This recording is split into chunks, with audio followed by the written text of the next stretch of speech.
David, when it comes to a relational crash and burn, like what is that, and why should someone pay attention? Hmm, that's a great question. A relational crash and burn. I call it a relational crash and burn because every crash and burn that I've dealt with and experienced in my own life, and Hmm. I've done that myself. The crash and burn, which is uh, choices that I've made, decisions that I've made, directions that I've traveled, bad choices that I've made accumulate and bring about a disruption Hmm. in my life, oftentimes in relationships. And it is a catastrophic type of disruption, not just an argument between you and your wife. Mm. Let me give you an example. Hmm. I have a friend, a guy that I've been uh, engaging with and dealing with for the better part of a decade, and he's made some real progress in his life, and um, but hasn't been addressing, and we're going to call him Bob. Hmm. Bob hasn't been addressing at a deep level some activity and actions and attitude, his motives, his attitudes, and his actions at a deep level have not been changing in a way that they need to change Mm. in order to affect his behavior, his outward expression. When you express anger Hmm. in any situation, it's not the fault of the situation. It is something in the situation triggered this thing inside of you that comes roaring out. Something going on inside of me. There's something It going reminds on. me the Bible talks about something like out of the overflow or out of the heart flow the issues of life. Out of the abundance of heart flow the issues of life. It's that overflow, and I've been dealing with him. I've been dealing with him in a direct way, and we have conversations from time to time. It's not this organized program. Hmm. I'm just coaching and offering insight. He's got a conflict or a problem with work, and I sort of talk him through that, try to point him back to these these motives, attitudes that are deep in here. Hmm. We don't we don't we don't discover change in our lives. We create change in our lives. Change is not an accidental thing that you bump into along the way. Oh my goodness, I'm suddenly different now. Yeah. That doesn't happen. Change comes about because I I have a developing sense of awareness Hmm. that there's a whoa, there's a problem here. Hmm. Awareness helps me to realize something's wrong. You know, I walk into my home at the end of the day, and my wife and I are both coming home from work and from the stuff that we're doing. Hi, sweetheart, how you doing? Sweetheart, hello, how you doing? I'm okay. Mm. Okay. What perked up in you whenever I went through that little scenario? Something's not okay. Something is not Yeah. okay. And that's because you have a growing and developing sense of awareness. You pick up on clues, Hmm. and you when there's quiet, when there probably hasn't been quiet, or Hmm. there's noise where there probably hasn't been noise. There's something happening there that is out of keeping with how things have been. Yeah. How, how was your day, sweetheart? Fine. Fine, fine, or just fine? Fine. Yeah. You see what I mean? Yeah. Well, Bob, my friend Bob, has, there's really no other way to put it, and I'm using a made up name Sure. for this scenario. Nobody will know who Bob is or where he lives or the details so they could track it to him. But Bob has just simply been tone deaf. Mm. Somebody who's tone deaf, they cannot hear that the the sound, the notes that they're making on the song aren't Hmm. matching up with the other people who are singing on the song. Right. You know, Everybody knows but them. everybody is on tune but them, and Yeah. everybody knows they're not on tune, Yeah. but they don't know it. And my friend has been tone deaf over an extended period of time Mm-hmm. concerning how he comes across to his wife. Now Betty, now Betty is not Betty's not as pure as the wind-driven snow in this issue either, okay? Mm-hmm. You know, Betty has challenges, and amazingly, that's true of all of us. Mm-hmm. All of us bring into our relationships the brokenness and the bruising and the wounding and the failures and the misconceptions and the bad choices and the wrong thoughts. All of those are a part of the mix that is Mm-hmm. us. And, you know, Bob has his stuff and Betty's got her stuff. Mm-hmm. And in both of their situations, they both came into this marriage having both had a previous marriage that didn't work. And both of them came out of really dysfunctional family backgrounds as Mm-hmm. children when they were growing up. So, you know, when you have a child who becomes an adult in a highly dysfunctional home, Mm-hmm. that's one strike against them. And they have to begin dealing with, learning how to come away from and out of the results of those things that have been planted in them over the years. Mm-hmm. It's a doable thing, but it doesn't happen accidentally. They both came into marriage excited by marriage, excited by the possibility. This one's going to be different, Mm-hmm. and it rarely proves to be. And so, you know, he is tone deaf, and she is tone sensitive. Mm-hmm. Tone sensitive people, they hear things other people don't hear. Okay. Ding! They can hear the vibrations of the sound as it moves through the air. Mm-hmm. And certain tones give them problems, higher or lower, you know. And so he is tone deaf, and so he's just throwing out whatever tone that comes along. Most of them are deeply related to him pleasing himself and being the king of the roost. She is tone sensitive, and so she hears what he is putting out Mm-hmm. in a way that's very different than what he intends. He doesn't mean to come across like this. Yeah. His intention is not to come across as a bossy jerk. Mm-hmm. That's just how he has lived his life, and that's how the family he grew up in. And Sure. that's he's sort of protecting himself and got this, you know, this bulletproof vest on. And she is hearing accusation. You know, she's hearing what he is not intending to say, but is definitely communicating. So what do you have there? A recipe for disaster. Mm-hmm. Makes sense. And disaster has shown up. Disaster has been lurking on the outskirts of the campfire for a long time. Man. And the pin got pulled on the grenade and tossed into the middle of the family. Mm. And that is a crash and burn. What are some of is there common, with guys in particular, is there like patterns or things that are most common Yes, there are. that it's just like, hey, pay attention to these because these are most common challenges or struggles for us guys. There are several of them. One of them is deep-seated insecurity. Hmm. You never grew up Mm-hmm. or did not grow up with a father who was in my business and in my mind and in my heart. Okay, I'm going to help you become a man. Let me show you what it looks like. Mm-hmm. And that dynamic happens within a loving and supportive and creative context where dad has learned some things about what being a man is all about Mm-hmm. and is passing that on to his son and never lets his son get away from that. When it started at 3, 4, and 5 years old Mm-hmm. and moves up to middle school and then moves into high school, that father is engaging. That's the key word. Engaging with his son, with his daughter. Okay, the dynamics are different with a Mm-hmm. daughter, but a dad who is engaging with his children, his daughters, his sons. He's engaging from a dad point of view. Mm-hmm.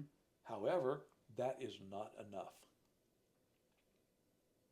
because we don't live our lives only relating to dad. Mm-hmm. We live our lives as men relating to women as well. Mm-hmm. And with a mom who's deeply committed, a mom who is there to serve and to love and to teach and to equip and to comfort. Well, dad's probably not going to comfort as much as he really needs to, okay? Mm-hmm. You know, that boy needs to get tough. He needs to toughen up. Come on, suck it up. We're good. You know, that kind of guy thing, Yeah. which is perfectly legit. But that's not all there is. I see. Mom is there to take care of the bruised knee and to give a hug and to give a kiss and to remind him it's okay just to be you. Mm-hmm. See, most of us haven't grown up in that kind of environment. It's pretty much idyllic, you know. Mm-hmm. It would be the ideal thing. But some of us have grown up with significantly better parenting than others did. Sure. Thankfully, I grew up in a home with a mom and dad who loved me and encouraged me. They really didn't know much about some of the fine tuning of the dynamics, but Yeah. I never questioned whether my dad loved me Mm-hmm. or not. However, my father had never been raised with a father who talked to him and engaged with him Mm-hmm. and drew him into deeper discussions. That was not a part of his life. He didn't understand that. So that was a piece that he didn't have to give me. Mm-hmm. My mother, on the other hand, was engaged with me on a regular basis. I could come home from school, walk in and catch my mom in the kitchen and have a conversation with my mom about my day. Mm-hmm. Now, my dad wasn't purposefully disengaging from me in that area. Yeah. He was at work. He's working hard, working a couple of jobs. He's doing everything he can to provide for Sure. the family. And he did that. He would bring discipline into situations. I didn't necessarily appreciate that. But my father was a good father. Yeah. He was engaged with me, never questioned the fact that I was loved, never questioned the fact that I have a place to belong, never questioned that if I got too far out of line, my dad was going to kick my butt. Mm-hmm. You know? And it was that reality was the thing that kept me from making some pretty disastrous decisions that teenage boys can make. Okay? Mm-hmm. Knowing I would have to go, if I got caught, which I was pretty convinced that I would. Yeah. You know, my track record of getting away with stuff was not very good. But I knew I would have to go home and face my father Mm-hmm. and tell my dad, Dad, I got my girlfriend pregnant. Oh my God. The idea of that happening. It wasn't quite the fear of God that it put into me, but it was Mm-hmm. definitely the fear of Ballard. Okay? You know? And you know something? I think that's a very legitimate experience for a young Mm-hmm. man to have.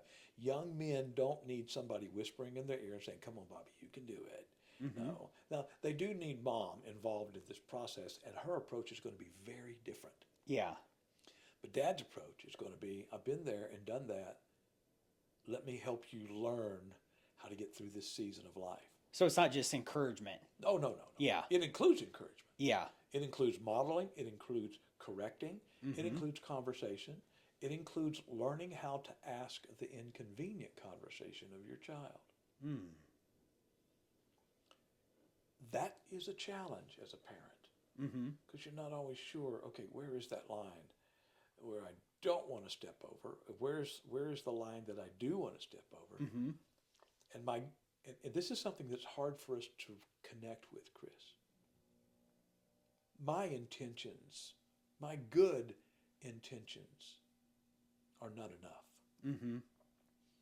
It takes more than good intentions to help a young boy become a good man, a young daughter to grow up and become a good daughter, a good woman, a young person who can learn to flourish in life. All of us want our kids as adults to flourish in life.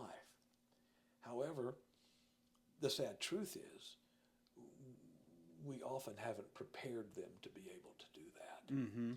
And that's because so many of us haven't known how to do it ourselves. Sure.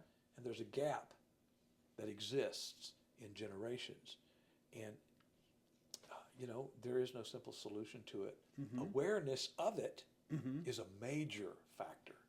Awareness is the initial component of bringing about change in your life. Mm-hmm. Long-term, self-sustaining, life-impacting change begins with an awareness. Okay? I walk in, hi honey, silence. Yeah.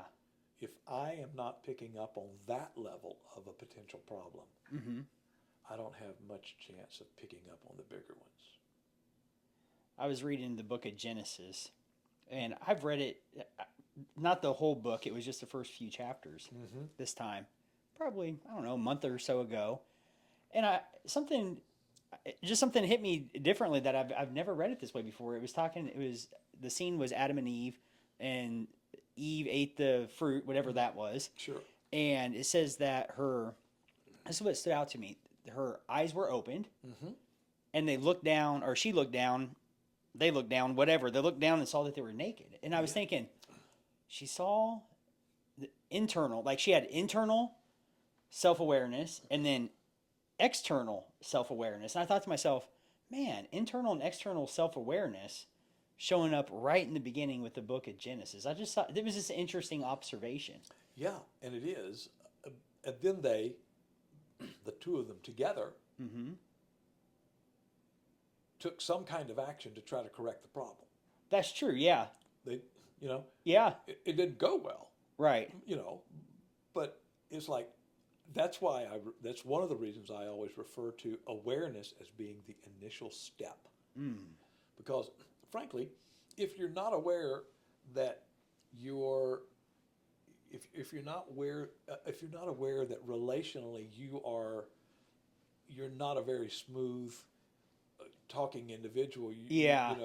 if you're not first of all, if you're not aware that you're being a jerk, you're going to continue to be a jerk. Yeah. If you become aware because somebody tells you, "Hey, David, you're being a jerk." Yeah. Really? We were having a conversation earlier about a situation with me, but that was exactly the truth. Right. It was like, Yeah. what? It'll be, So Yeah. awareness is the first step. Mm-hmm. I've had situations where, I have a 19-year-old, 16-year-old, 13-year-old, so they're paying attention, right? They know what's going on, Mm-hmm. and so one of the things that's been challenging and helpful is there has been times where my wife is like, I don't appreciate your tone right now, and I'm thinking, what? Like I didn't, I get defensive. Like, what do you mean? Probably then my tone's even more off, and yet one of the things that's been helpful and challenging is having it to where it's like, my daughter Shaylee's like, yeah, your tone was off, Dad. Where it's like, okay, it's just not Mom saying it. It's actually, so I think one of the things that it's been helpful for me thinking through this right now is like if somebody is pointing out something and it's a pattern, meaning more than one person that knows us and loves us and we're in a relationship with is pointing out something, it may be wise just to consider that, be open to the idea. Yeah, I had a friend years ago who used to say, if one person tells you you're drunk, you might sort of shrug that off. But if 2 or 3 or 4 people tell you you're drunk, you need to find a place to sit down. Because this is not just one person's opinion. Hey, Chris, you need to have a seat. Right. Because our tendency, particularly as males, is to believe if it were true, I would believe it and know it and understand it already. Yeah. Which is rooted in arrogance, Mm-hmm.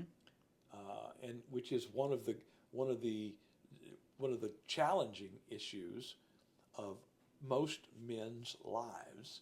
Most men live significant amounts of time where they project an arrogant attitude. The reality of it, however, is I think most of those men are projecting that arrogance because of a deep-seated insecurity. And I can't just be me. Mm-hmm. I've got to be me. Sure.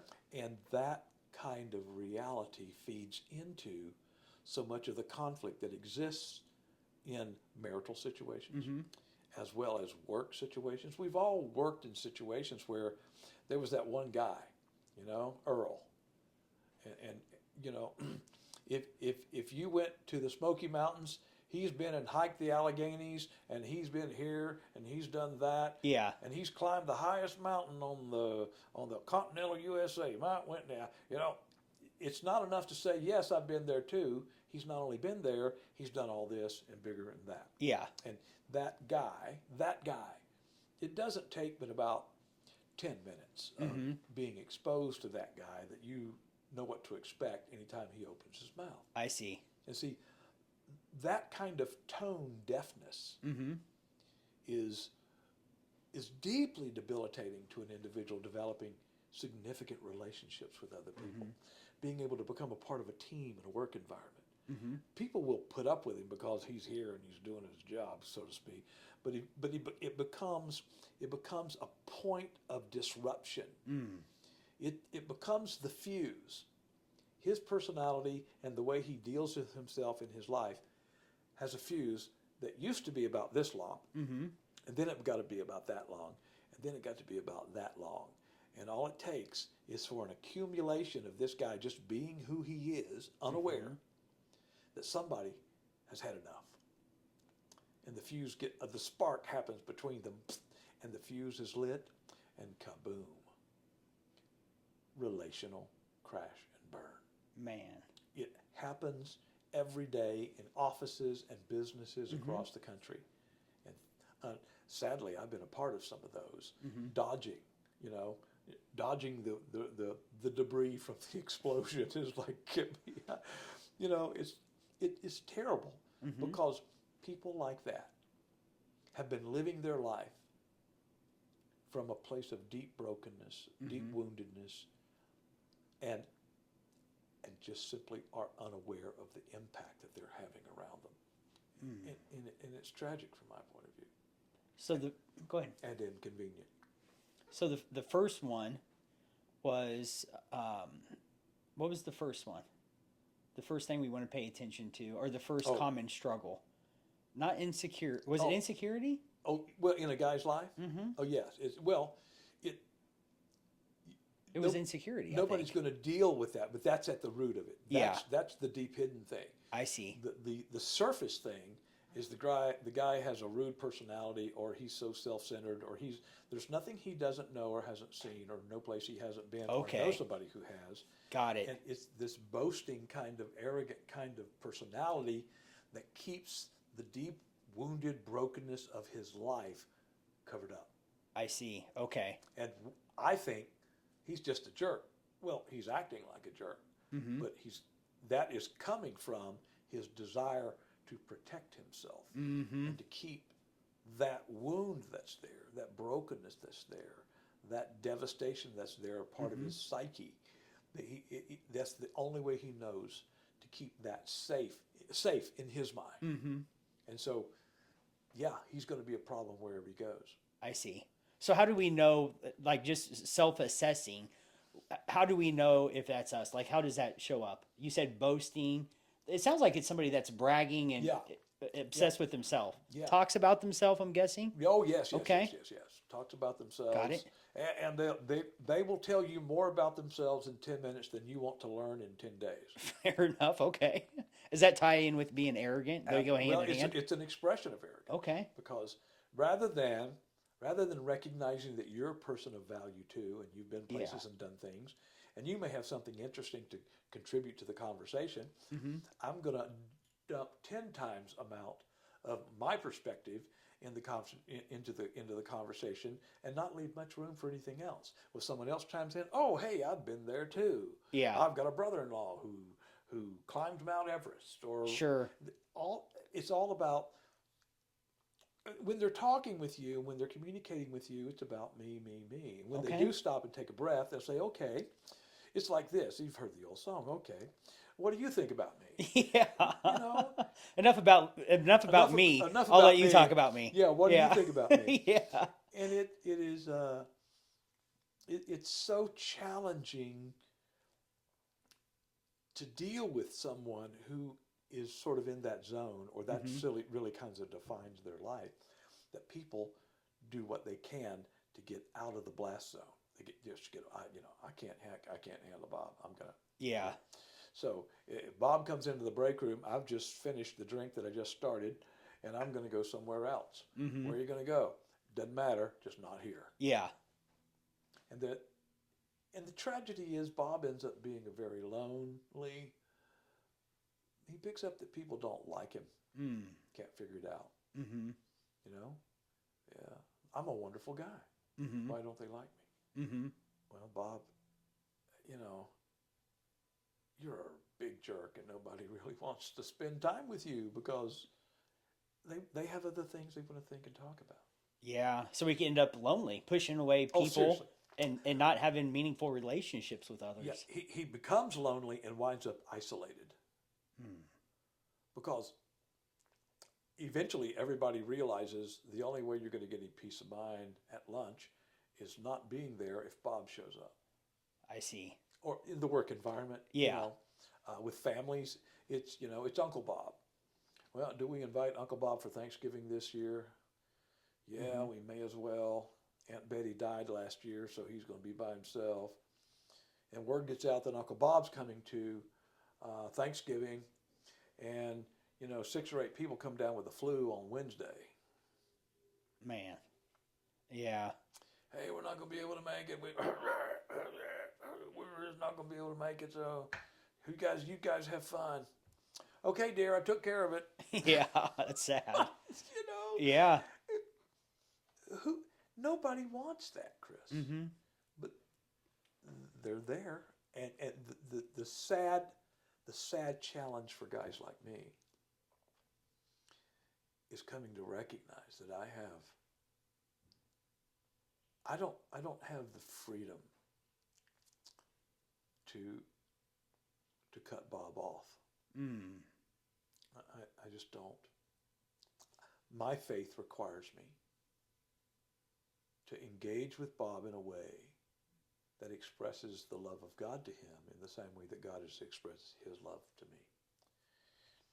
And I'm not very good at it, but it's part of the inner walk that I have to Mm-hmm. deal with, Mm-hmm. And it was one of the reasons that I've kept connected with the Bob that I was talking about earlier when the grenade blew up. Mm-hmm. Okay, Bob and Betty. To as much as I could, offer any help that I could or suggestions to try to help him find a better place to live internally and his relationships with his family and those kinds of things. Sadly, he listened some of the time Mm-hmm. and tried to do some of the things that I encouraged him to do, but continues to fall back into that pattern. Mm. And if you're, if Bob is trying to do better and it seems to be making some progress and Mm-hmm. things are getting better and he's, 2 or 3 or 4 months and then boom, he's right back where he was before. Mm-hmm. It's a challenging thing to deal with that. Mm-hmm.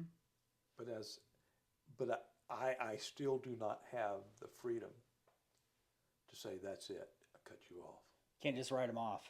Can't just write them off. Yeah. What I can do is say, here's something that you really need to do. Mm-hmm. Now, when you get this done, call me and let's talk about it. Mm-hmm. And I put the responsibility on his shoulders because he's asking me. Mm-hmm. I'm not tracking him down and say, hey, I've got some great advice for you. No, he's calling and saying, hey, can you talk? Yeah. Well, that all depends, Bob. Those 3 things that I asked you to do 2 weeks ago, have you gotten those done? Did you send me a text of the stuff that you were doing in A and B and C? Mm-hmm. Because I haven't seen the text. Mm-hmm. No, I haven't got around to that yet. Okay, well, you know what? Keep trying, buddy. Keep trying. Yeah. And when you get that done and you send me the text that I asked you for, the questions that I've asked you, then give me a call and we'll talk. Yeah, but I really need to talk. Bob, I appreciate that, buddy. I really do. But the thing that we need to talk about is this basic assignment that I gave you. Mm-hmm. And you said you would. You said you would do this. Right. So let's wait and talk Mm-hmm. about the things that we are discussing in that Mm-hmm. and see how that goes. does it typically take a crash and burn in order for us guys usually to pivot and head a different direction? It, sadly, that really is true. Mm-hmm. It's not universally true, Yeah. but if you're a guy and you're 6, 8, 10 years into a marriage, and you and your spouse can report to over the past 7 years, okay, Mm-hmm. this issue and this issue, these three issues have continued to come up every few months or so, sometimes really intense and sometimes less intense, but there is a pattern Mm-hmm. that's being established here over several years, and the pattern is recycled. It's Mm-hmm. being recycled through. And what that tells me, and what I tell them is, I had this conversation with a couple today when you and I got together initially, and I said to them, you know, you are headed for a crash and burn. Mm-hmm. Every marriage is. It is one of the consequences of living as a human being in this world. Stuff's going to go wrong. Right. Stuff's going to happen. And if you're not making a conscious choice, if you're not setting a direction that's going to take you around that, Mm-hmm. help you to avoid that, you're going to run right smack into it. Maybe not next week or next month, maybe not even next summer, but sooner than you think it is going to happen. Mm-hmm. You will hit the wall and crash and burn because you haven't taken action to avoid the crash and burn. Mm-hmm. We've talked about this in the past. Sure. If a conflict issue is coming up in a marriage again and again, 3 or 4 times, 2 or 3 or 4 times a year, over a period of 5 years, there's a pattern going on there, and the couple may or may not have picked up on it. That's awareness. Awareness Mm-hmm. is when you pick up on something. You go, oh, Mm-hmm. I said, hi, honey, how you doing? Crickets. I need to investigate that. Mm-hmm. See if she just didn't hear me. She was in the sewing room doing whatever. Or I could just act in this. Well, gee, I hope nothing's going on there. I'll just pretend nothing's happening. Yeah. Pretending that nothing is happening is a wonderful game for a 6-year-old. It's not a smart strategy for an adult in a relationship. Mm. It just isn't. Mm-hmm. Even though the guy is oftentimes hardwired to avoid. That could lead to conflict. What do I need to do? I need to go count my socks. So yes, there are patterns and there are things that come up. Mm-hmm. Again, and I believe it comes up in every marriage. It comes up in every relationship because we are human beings. Mm-hmm. And we act like we've got it together. We want Right. to have it together. And we do have some together because we've been growing and we're developing. Mm-hmm. But we don't have it together. Yeah. So elaborate more. Tell us more about the 5 things that we could avoid. Or 5 keys. The 5 keys. Yeah. There are 5 key areas where conflict, misunderstanding, Mm-hmm. difficulty just naturally develops. And it happens in every life and in every relationship. It happens in men Mm-hmm. and it happens in women. Mm-hmm. It's part of the baggage of being human. Mm-hmm. And one of those is relational conflict. Mm-hmm. Okay, relational conflict comes into every relationship because we're humans. Every relationship. So it's not a matter if we have conflict or not. It's how we're managing and navigating the conflict. Oh, absolutely. It's the nature of human relationship. My husband and I are having fights. Well, that means you're alive. Yeah. Don't ignore it. Be aware. Right. Okay, but with awareness, seek understanding. Mm-hmm. Because understanding helps me to answer the question, what is going on here? Mm-hmm. Who's involved? Who's been hurt? What is happening here? Mm-hmm. What is happening? Well, we regularly argue about finances. Okay, aware. Whoa, we've had this conversation every year for the past, every time taxes come around, it's like, Mm-hmm. okay, we need to talk about, or sit down with someone and Mm-hmm. talk about, because I need understanding about what's going on. It's entirely possible the one partner of the two probably holds on to money like a tight fist, Mm-hmm. and the other one likes to spend as much. That's a very common Yeah. blend. Sure. Opposites tend to attract, Right. because there's excitement in this guy, and boy, she really is good on that. Yeah. Until it becomes one of the other asking the other, "You need to be like me," Mm-hmm. and then it becomes a problem. Mm-hmm. Understanding is where I'm able to look at the problem and think, okay, what is it that's going on here? Is it the taxes? Or is there something that's leading to this problem Mm-hmm. with the taxes? And we have to ask questions and do some investigating, because without understanding, all we will know is that something's not right. Mm-hmm. And I know that something's not right because of the silence when I've said, "Hi, hon, this could get messy. I don't think I want to go there." Mm-hmm. Well, I have awareness, but I'm not pursuing understanding, because understanding is going to give me a perspective that I didn't have before. I see. We do not have perspective if we do not have understanding about what's going on here. Okay. So awareness isn't enough. Awareness We have to start asking some questions to awareness understand. is the first step. Mm-hmm. Understanding is that growing sense of clarity about what's going on here. Mm-hmm. Why does this happen regularly? That's Have a conversation. Mm-hmm. Betty, can we have a conversation? Can we talk about this? I promise I'll do everything I can not to be upset. And can we just have a casual conversation about, I'm concerned about this. Or is that something that you're concerned about too? Mm-hmm. Well, yes, I am. And I'm concerned because, oh, really? Mm-hmm. Bob's thinking, those thoughts never came into my mind. I'm concerned because of this over here. Is there some way for us to learn how to talk together Mm-hmm. and learn how to have a discussion that doesn't include accusation and doesn't include any retribution, Mm-hmm. but just so that we can have a better understanding about what is going on here? And what I just described to you is as rare in marriage relationships as hen's teeth. Now, your wife has We got raises chickens in the backyard, chickens in the right? backyard, okay? Yep. Well, how do those? Hens don't have teeth. I know. I didn't think Well, about that. no, yeah. no. What do you mean hen's teeth? Well, that's how That's the rare. point. That's Yeah. how rare that type of conversation is in most marriages. The seeking understanding. Seeking understanding. Wow. Because I have something I want to protect.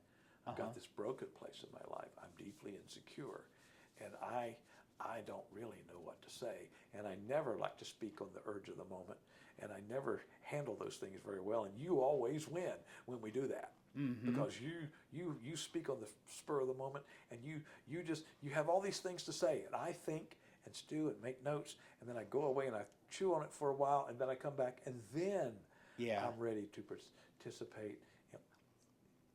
We are messy human beings, Chris. Mm-hmm. Even when we're in a pretty good state, Mm-hmm. we're messy human beings. Awareness tells me there's a problem. I'm aware there's a problem. Understanding helps me to begin knowing and understanding and seeing the bigger part of it and what is really going on here. How can we learn to deal with this? Should we have somebody? Is there some trusted person we could call in to get to have a conversation with this? Understanding gives us the opportunity to engage. Mm. You see, understanding doesn't mean that we're going to do anything about it. Mm-hmm. It just means we have a better perspective, a more clear perspective, a deeper perspective, a broader perspective than we had before when we just had awareness. I see. Awareness gives me the opportunity to pursue understanding. Mm-hmm. It doesn't mean that I will. Mm-hmm. I may be afraid. Mm-hmm. What if she says this? What if I upset her and she leaves me? Mm-hmm. What if my boss says this? What if my coworker does that? This could get really quickly, really, really messy really quickly. Mm-hmm. I don't know if I want to do that or not. Yeah. You know what? Things aren't too bad right now. This will pass. Let's go count my socks. Mm-hmm. And so, but engagement is where Chris Ward has been aware, has pursued some understanding, has begun to develop some perspective, Mm-hmm. and realizes I've got to address this Mm-hmm. because there's stuff in me Mm-hmm. that's contributing to that. And what I'm addressing is not you. Mm-hmm. What I'm addressing is me. I have to engage in my part of this issue, and I am going after that. Mm. See, engagement is not, it wouldn't be a good idea if I got some accountability in this issue. Or maybe Mm-hmm. I should talk to some. No, engagement is action. Mm. Not me getting you to act. Engagement is me acting out of the level of understanding that I Mm-hmm. have. I don't have complete understanding, but I don't have to wait until I know everything about every possibility and everything that's going on, and I'm able to categorize it and put it all on an Excel sheet. Mm-hmm. I can recognize there's stuff that I am doing that's contributing to this issue. I have to address that right here in Mm-hmm. me. That's a person who is ready to begin the other 5 things that we've talked about. Where if I'm going to avoid a crash and burn Mm-hmm. in my life, there are these 5 key things, and there's probably some others, but this Sure. this is out of my own experience in my own life. There are 5 of those key things, and I have to begin doing some investigation and doing an internal audit. Mm-hmm. What does that mean? Number 1, embrace a lifestyle of humility.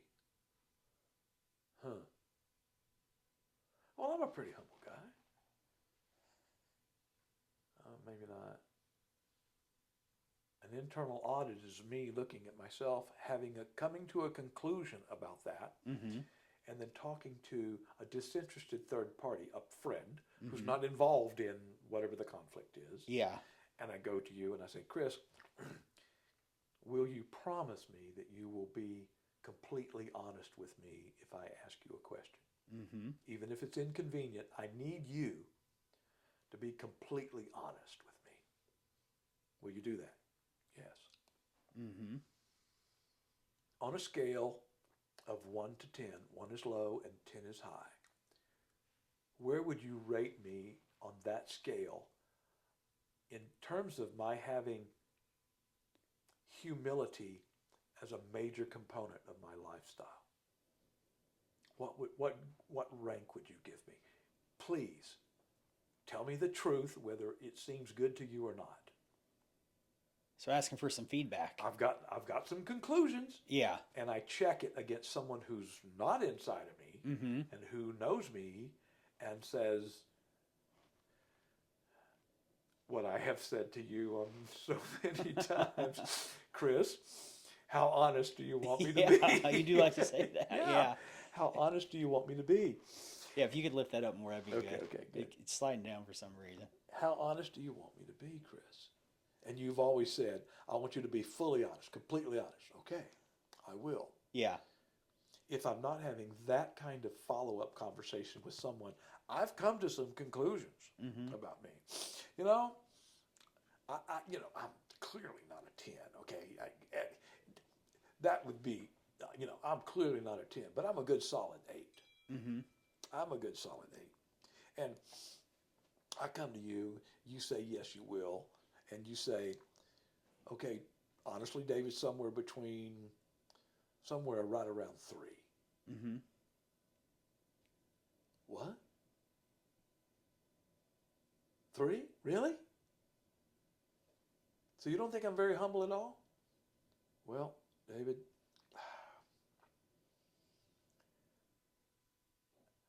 I'm giving you a benefit of the doubt on some of that. So you're somewhere between 2 and 3. So you think I'm not humble? Well, no, David, I don't think that would. You asked me to be, Yeah, honest, right, you asked me to be honest. right. Yeah, David, if I'm thinking of people that express humility, you're not in the top 10 list of that of the people that I know. Why?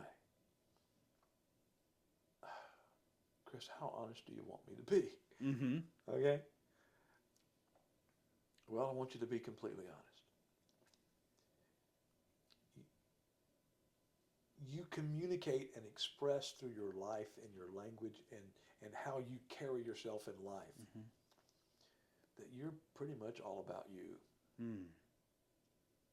Remember the other day when such and such and such and such was going on and you were in a conversation with Susie Q over there in the accounting department and she had made a mistake was having to go back and redo something, and I know you're the director of the accounting department, and your job is to make sure that things get done.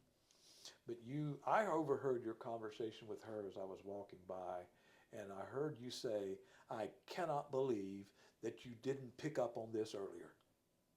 And that's pretty much the tone of voice that I heard from you. Mm. And she was on the verge of tears, and you dropped the stuff on her desk, and you turned around and walked out to your desk, and you closed your door with a little more than just click. And I'm thinking, yeah, that didn't go very well. Mm-hmm. But but Bob, there's a lot of things that don't go very well when you're dealing with a problem that could possibly reflect badly on you. Mm. And so I think on your best day, you're probably 3.5, and occasionally you might get to 4, occasionally. Mm-hmm. But as often as you get to 4, you're getting to 2. And you asked me to be completely honest. Mm-hmm. And by the way, I've got a meeting I've got to get to. Yeah. Man. You see, internal audit Yeah. is when you put together your numbers, so to speak, Mm-hmm. but somebody else checks the work. I'm not just using my own opinion. No, Yeah. I've given myself a really pretty good check here, and I think I'm 7. On a good day, I'm probably 8, and I'm Yeah. probably 8 half the time. No, Bob, you're 3 Mm-hmm. on a good day, and on a bad day, a 2. Mm-hmm. Internal audit confronts me if I get a good answer, if I get an honest answer Mm-hmm. from the person I'm talking with. Internal audit gives me an opportunity to see through someone else's eyes. And that's a rare Mm-hmm. but highly beneficial view of things Mm-hmm. and can be really, really helpful for me in making some corrections in my life and begin moving in a different direction. Nobody Mm-hmm. changes overnight. Nobody changes like that. Oh, Mm-hmm. I'm a changed man. No, you're not. You're just thinking a little differently. Mm-hmm. And so what begins with awareness and develops through understanding Mm-hmm. is taken on through engagement. Mm. And engagement doesn't mean I'm going to take this on until it gets really tough. Mm-hmm. It means I'm going to take this on until I'm seeing a difference in my life that is noticed by others. And 3 months later, I come back, Chris, would you be willing to have a conversation with me Mm-hmm. like we had before? 3 months ago, back in September, I asked you, and you were brutally honest with me, and I thanked you, and I still do. You've helped me have some perspective that I simply did not have. Looking at me in the past 90 days, how I've been doing, what I've been doing, will you be completely honest with me Mm-hmm. in your answer? Have you seen movement in a more positive direction Mm-hmm. in terms of me and the lack of humility that I've had in my life?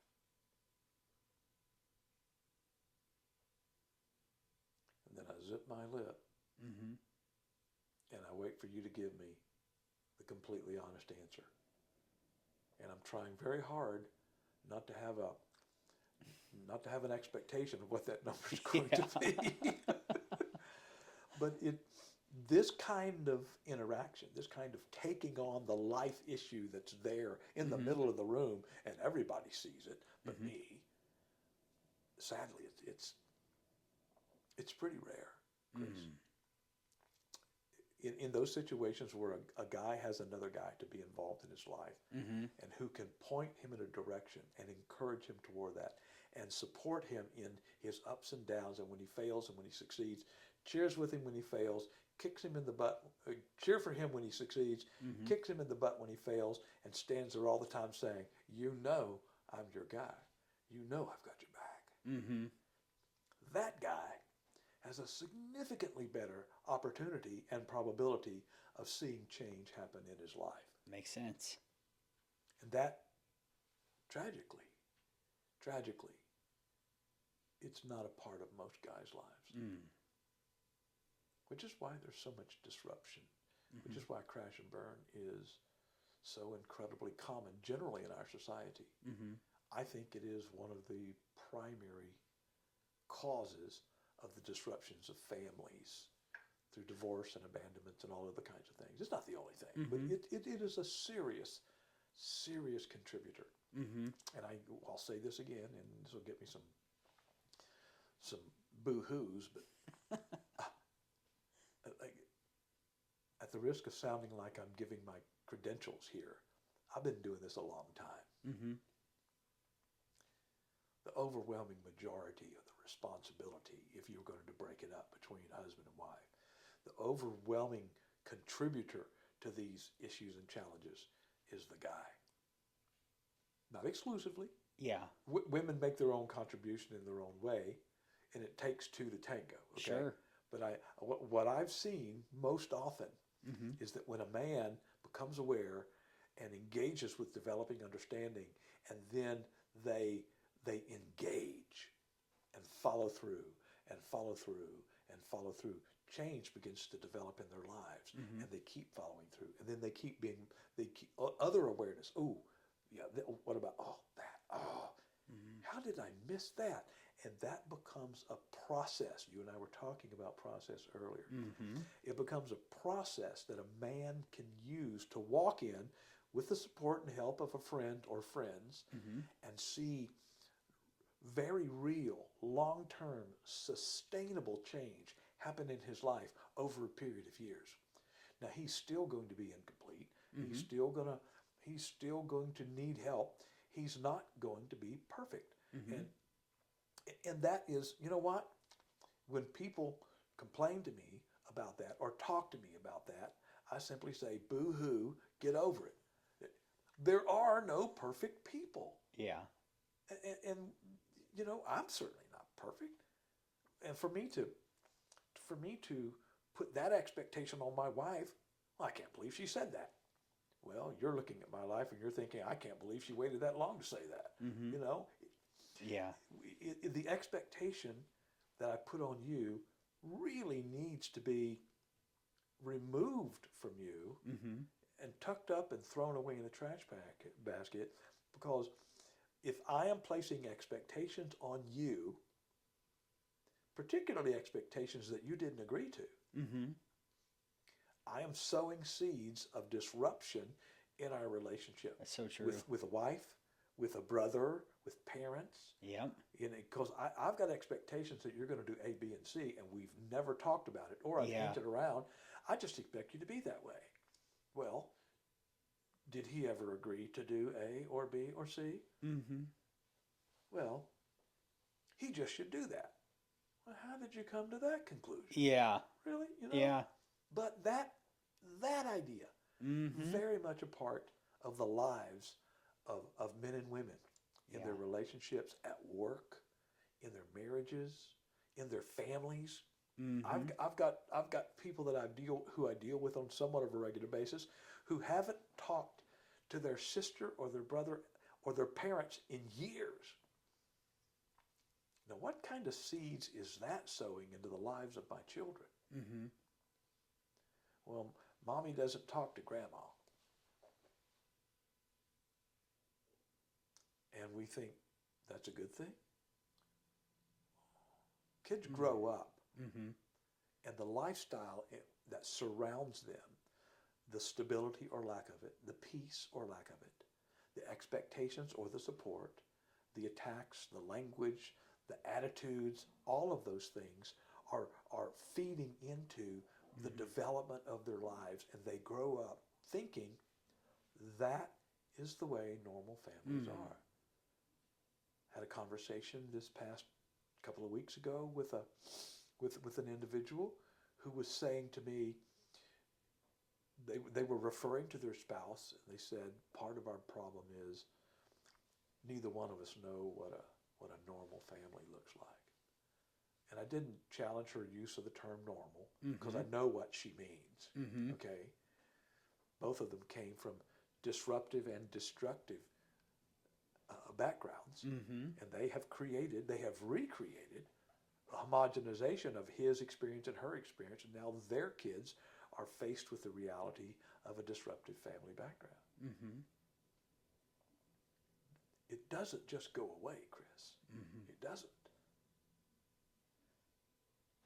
Those kids are going to come into maturity and adulthood with a paradigm, with a view of what a husband-wife relationship is, what a relationship is between brothers and sisters, what is that, and they're probably never going to question the legitimacy of the paradigm that for them is normal. And they might end up connecting with and marrying someone who came from a very stable and blessed and encouraging kind of background. Not perfect, because those don't exist. Right. But they will come into the relationship with an understanding that this is what life is. This is how we treat one another. The other spouse comes in with, this is what life is, and this is how we treat one another, and those two people are going to make a happy family together. It's going to be pushing a rock uphill. It doesn't go away. It has to be changed. One person and one family, one individual, one generation at a time. And this is for the most part, the avocation of my life, you know? Yeah. This is my sweet spot, because this is the thing that draws me into conversations and relationships with people that are struggling. I had one of those today. I mentioned that earlier. People that were, they're good folks. They don't want things to be the way they are. They've had awareness.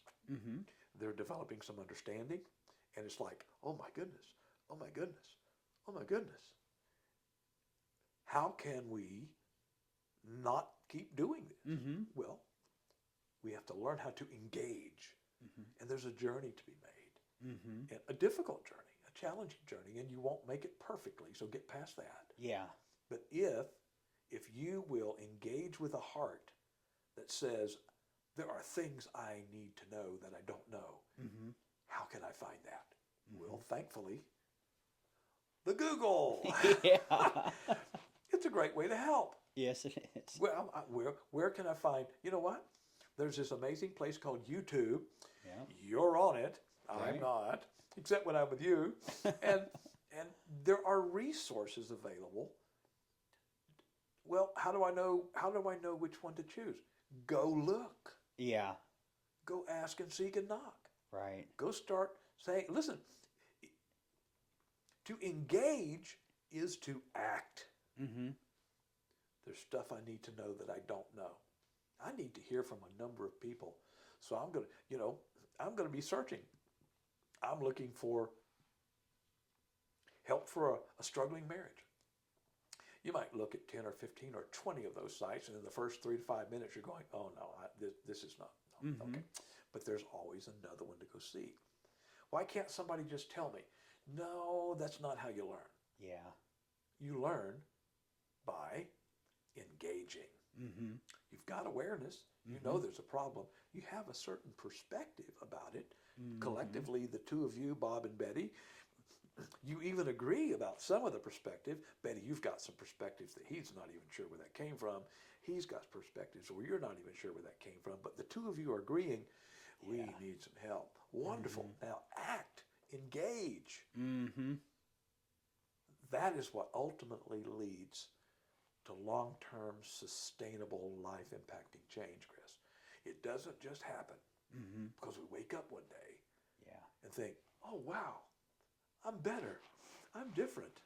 Yeah. Life is wonderful. It's just not that way. Yeah. It's not realistic. It isn't. That's a good point, David. This is my heart, and this is what I do. Yeah. Well, I appreciate what you do. I get to be on the receiving end of it, as uncomfortable as it is sometimes. Engaging with you is one of the pleasures of my life, Chris. You and Ashley are special people. Yeah, thank you. But just so that you know, neither of you are perfect. Yeah. Gentle reminder. We're gonna have dinner. I'm gonna have you bring Yeah, that up we're- again, just so you're. Oh, by the way, guys, yeah. thanks for dinner. Neither of you are perfect. Right. Oh, big alert. I'm not either. Yeah. You can't be perfect and be a human being. You just can't be. We want to be, but it's Yeah. an illusion. That's so good. Hollywood has taught us lies about life. And so there's so much easier to embrace Yeah. than so much of the reality of life, because what we're talking about here, it's hard work, man. Mm-hmm. It's challenging at every turn. Mm-hmm. But the reward, Chris, the reward is a flourishing life. A flourishing life where my kids can learn to flourish in life, because I'm learning. My wife, we are learning to flourish in our relationship. Wow. And the kids are learning to flourish in life.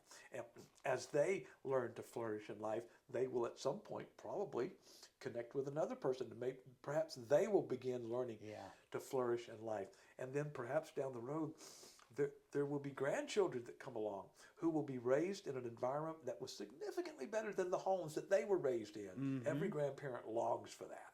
Yeah. So that my grandchildren have an opportunity to flourish in life. It won't happen accidentally, but it will happen as a byproduct of the fruit, as a byproduct of awareness, wisdom, engaging. That's so good. That humility issue, Mm-hmm. it can come down. Mm-hmm. It really can. Mm-hmm. And all the others that are on that list. Man. So the thing I was hoping to share with us, and I hope I have done that, is there are no shortcuts. Mm-hmm. There's only the path and the next step that you take in front of you. You're a marathon guy. You've run marathons before. Mm-hmm. You're a, what is the 10K thing? Ironman. You're an Ironman guy. Okay. Sure. I don't even know what to call them. That's how much of an athlete I am.